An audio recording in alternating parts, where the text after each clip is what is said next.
En este video vamos a continuar abordando el tema 1 de la primera unidad de la asignatura genética que habíamos iniciado en el video anterior.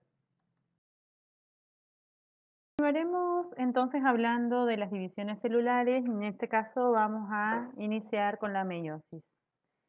A diferencia de lo que pasa en la mitosis, en la meiosis a partir de una única célula se obtienen 4 células hijas con la mitad del número cromosómico. Es decir, que el número somático 2n se reduce al número gamético n. Esta división es necesaria para la reproducción sexual, ya que permite obtener las células sexuales o gametos. Si no existiera la meiosis, el número de cromosomas de una especie se duplicaría en cada generación. Además, las 4 células hijas contienen diferente información genética entre sí, debido a los procesos de recombinación que ocurren durante esta división. La meiosis ocurre solo en células diploides y consta de 2 fases.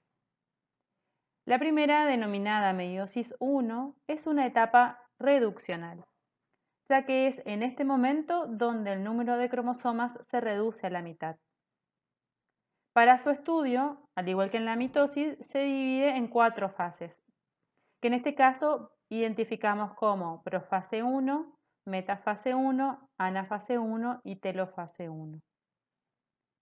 La segunda, denominada meiosis II, es una etapa ecuacional, ya que en este momento los cromosomas se dividen ecuacionalmente como en la mitosis para separar las cromátidas. También se divide en 4 fases, las que identificamos como profase 2, metafase 2, anafase 2 y telofase 2. Al igual que en la mitosis, antes de comenzar la división, la célula debe pasar por una fase S para replicar el ADN de cada cromosoma y formar la cromátida hermana. Es así que tanto el cromosoma simple materno como el cromosoma simple paterno, luego de la replicación del ADN, tendrán 2 cromátidas cada uno. Empezaremos entonces por la meiosis I. En este caso, durante la profase 1 ocurren una serie de procesos muy importantes, para lo cual vamos a dividirla en 5 fases. En la primera, denominada leptoteno, comienza el proceso de compactación de los cromosomas, por lo que empiezan a hacerse visibles. Luego, en el cigoteno ocurre la sinapsis, es decir, el apareamiento de los cromosomas homólogos. Además, comienzan a hacerse más visibles estos cromosomas ya apareados, los cuales van a formar una estructura denominada bivalente. Luego continúa la fase de paquiteno, en la que se produce el intercambio de material genético entre cromátidas no hermanas de cromosomas homólogos. Este proceso se denomina crossing over. Durante el diploteno, los cromosomas homólogos se repelen unos a los otros y se comienzan a separar, aunque siguen unidos por los quiasmas, que son los puntos físicos donde ocurrió el intercambio de material genético. Durante la última fase denominada diacinesis, los cromosomas están en su mayor estado de condensación. Además, ocurre la terminalización de los quiasmas y los mismos se mueven hacia la parte distal de los cromosomas, alejándose de los centrómeros. Entonces, a modo de resumen, podemos decir que durante la profase 1, los cromosomas se aparean, intercambian segmentos por crossing over y se condensan. Este proceso de crossing over es uno de los procesos dentro de la meiosis que genera variabilidad en una especie. Y es por eso que se considera que esta división es fundamental para los procesos de evolución. Luego, en la metafase 1, los cromosomas homólogos apareados se ubican en el plano ecuatorial de la célula.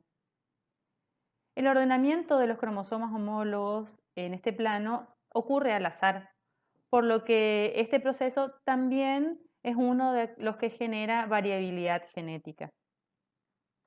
Luego en la anafase 1 los cromosomas se van a separar y van a migrar hacia los polos de la célula.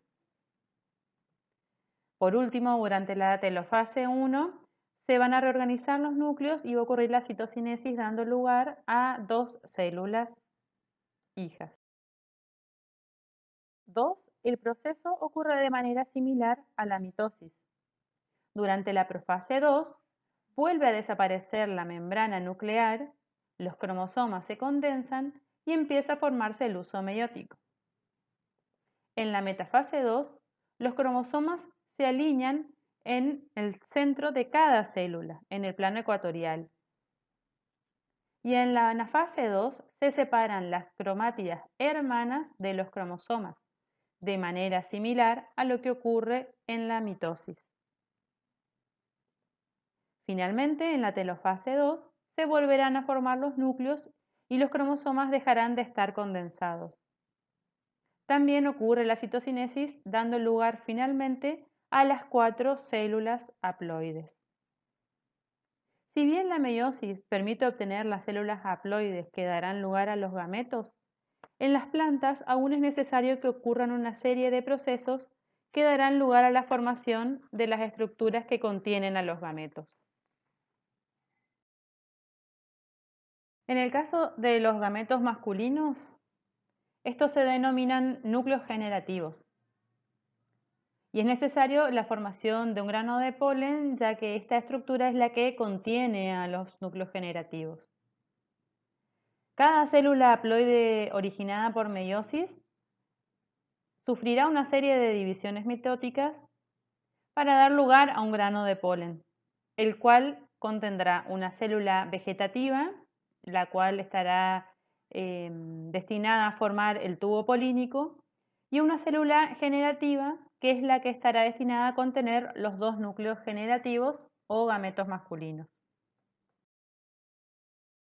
En el caso del gameto femenino, este se encuentra dentro de una estructura llamada saco embrionario, el cual se origina a partir de una de las 4 células haploides generadas por meiosis, denominada megáspora funcional. Esta megáspora funcional sufre 3 divisiones mitóticas, que dan lugar a una estructura con 7 células y 8 núcleos.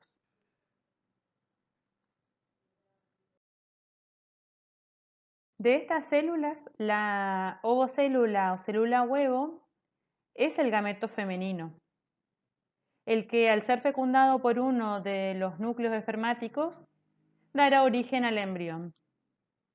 El otro núcleo espermático fecundará a la célula central binucleada para formar así el endospermo.